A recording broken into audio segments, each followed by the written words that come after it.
60 milijonų metų suformavo štai šitos kalnus, kurie yra už manęs, tiksliau už manęs yra viešbutis, o už viešbučio jau yra kalnai.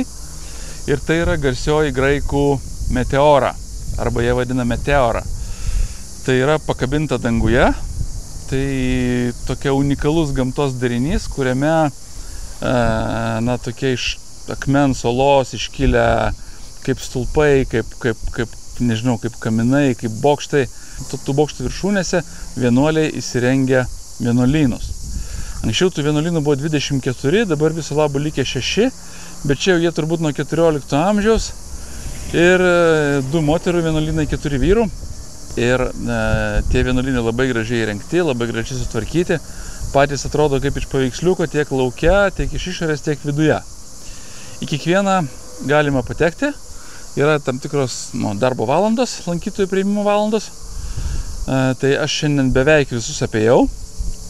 Ir prisivaikščiau tikrai sočiai, laiptukais prisilaipėjau. Į kiekvieną vienuolyną užlipti, įžeiti į vidų kainuoja 5 eurai, priima tik grynais pinigais. Bet tikrai vien dėl gero pusdienio čia pasivaikščiot po šitos visus kalnus ir palaipiot tais vienuolynas ir ypatingai kokie vaizdai atsiveria iš tų vienuolynų. Tai tikrai verta čia atvažiuoti.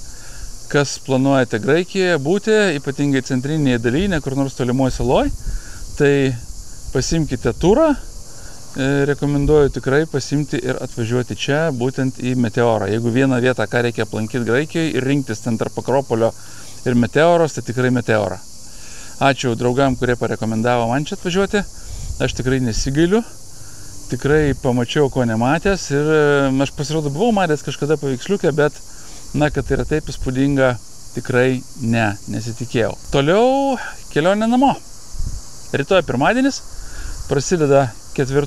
jau kelionės savaitė. Ir per šią savaitę aš tikiuosi jau beveik iki Lietuvos ir parvažiuoti. Pirmadienį keliausiu į Albaniją. Ten nakvosiu turbūt vieną naktį.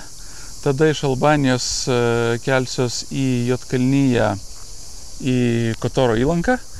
Ten matysiu taip pat pabūsiu naktį arba 2. Iš Kotoro įlankos šausiu jau gilin į Juodkalniją iki Durmidoro nacionalinio parko. O iš ten jau matysim, kaip keliai ir navigacija ir nuotaikos duos. Judėsiu jau į šiaurę. Planas kirsiu turbūt Bosniją, Hercegoviną, Kroatiją, Vengriją ir tada jau Slovakiją, Lenkiją ir namo. Jau biškį pavargau, bet motociklas puikiai rieda, jėgų dar pilna, viskas kol kas gerai.